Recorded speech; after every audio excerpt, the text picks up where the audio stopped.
Salut à tous, c'est Emeric à Los Angeles. Je suis un Français de Los Angeles. Ça fait 10 ans que j'habite ici, dans la ville des anges. Et malgré le fait que, voilà, j'ai décidé d'habiter ici, de rester ici pendant quasiment un tiers de ma vie. Waouh, vu comme ça fait peur. Eh bien, il y a encore des choses que je déteste. Oui, Los Angeles, comme beaucoup de villes dans le monde entier, pas des villes parfaites. Il y a toujours quelque chose qui va pas forcément. Et c'est le cas pour Los Angeles. Voilà, donc 5 choses que je déteste à Los Angeles. On y va. Je vais arrêter de parler, c'est parti. Numéro 5, eh bien Los Angeles c'est rempli de gens qui font la même chose. Donc ce point-là, ça peut avoir un côté positif comme un côté négatif. Mais on connaît très bien, Hollywood est là, d'ailleurs le signe Hollywood est juste à côté de chez moi, enfin derrière la montagne.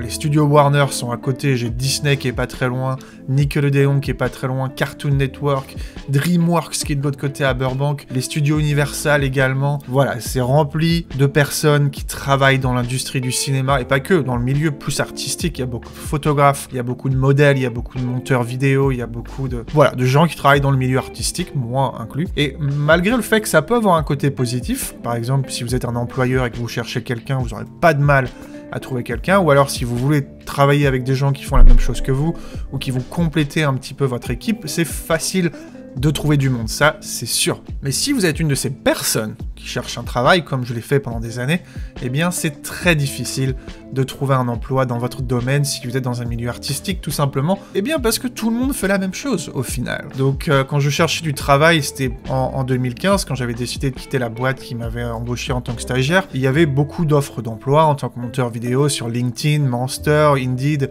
tous ces sites-là. Il y avait des annonces qui étaient postées depuis moins de 24 heures, et on regardait le nombre de personnes qui avaient envoyé leur résumé, des fois 600, des fois 700, des fois 800 personnes avaient été intéressées par le travail.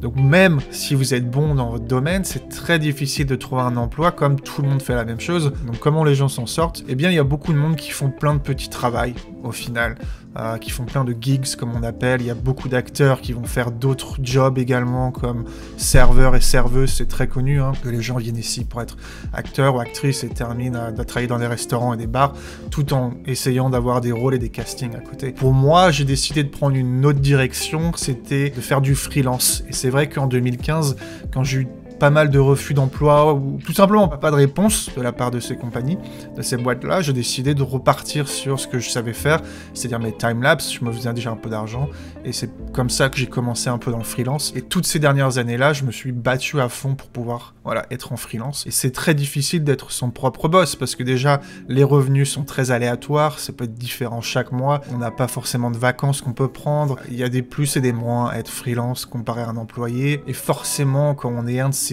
pions au final, c'est pas facile de trouver un emploi. Numéro 4, on va rester un petit peu dans la population, dans les gens qui font Los Angeles, et je suis pas le seul à le dire, je trouve que la population à Los Angeles est très égoïste, très personnel, très, comment on va dire, c'est self-centered un petit peu, c'est vraiment, ils sont centrés sur eux-mêmes, et c'est très difficile aujourd'hui encore de se faire des amis. Moi je viens de passer la trentaine, c'est très difficile de se faire des amis, et les gens très souvent vont être super sympas avec vous, les Américains sont connus pour ça, mais seulement déjà en direct, et puis après il n'y aura plus rien sur le long terme, et également quand ils vont avoir besoin de quelque chose, forcément. Souvent ça peut être lié au travail, ça peut être lié à n'importe quoi. Quand quelqu'un va avoir besoin de vous pour n'importe quelle raison, eh bien ils vont être super gentils, mais c'est vrai que ça va jamais suivre avec l'amitié, ça va jamais suivre, enfin non, faut jamais dire jamais, mais ça va être très rare d'avoir une relation amicale qui continue comme ça avec des Américains.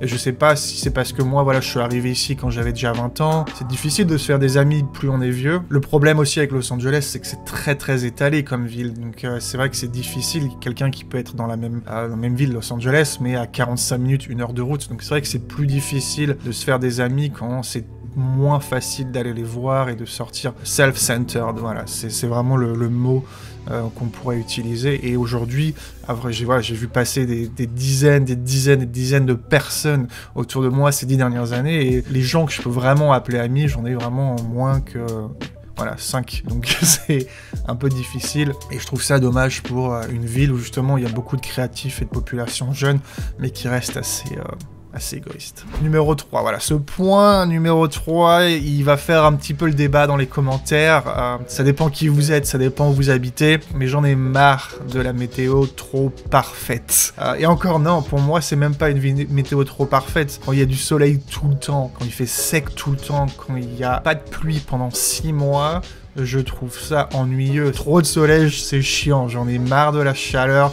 Non, chaleur, c'est pas vrai. Parce que c'est vrai qu'en hiver, il fait quand même assez froid.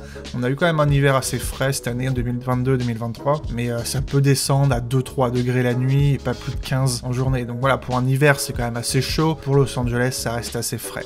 Mais quand il y a trop de soleil, il y a plus de saison. Et j'en ai marre. Moi, c'est le soleil, ça m'énerve. C'est aussi surtout le manque de pluie. Je suis un photographe time-lapse, donc c'est vrai que j'aime beaucoup les nuages. J'aime beaucoup un peu les différentes saisons. Oh, the rainbow is still there. There's a little bit right here. The rain shower is gone, but there's small ones coming back, which is perfect. On profite plus du soleil. On profite plus.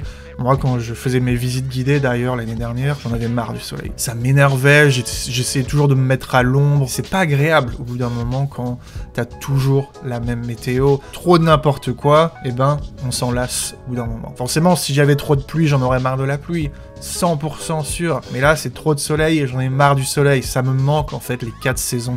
Avoir un peu de pluie, un peu de neige, un peu, voilà, les feuilles qui tombent. On les a un petit peu, mais c'est vraiment en quantité limitée, quoi. C'est pas... Ça manque de saison, quoi. Ça manque de saison. Voilà, point numéro 2, pour quelqu'un qui est travaillé dans un supermarché en France, c'est quelque chose qui m'énerve encore. C'est cette culture que les clients d'un supermarché ont, c'est que l'employé du supermarché doit remplir vos sacs. Donc, on a des jobs, ce sont des baggers, qu'on appelle ça, des supermarket baggers, comme ça. C'est pas toujours leur rôle principal. En général, c'est des employés du supermarché qui font un petit peu tout, qui vont aller ranger les caddies, qui vont s'occuper de problèmes, qui font aussi les sacs. J'ai travaillé dans un Super U avant d'arriver ici à Los Angeles, et c'est quelque chose qui est vraiment différent de la France. En France, les clients mettent le produit dans leur sac, ce qui est bien, ça avance. Voilà, ça fait bouger la file un peu plus rapidement. Ici à Los Angeles, et majoritairement aux États-Unis, ce sont les employés qui mettent les produits dans les sacs, et ça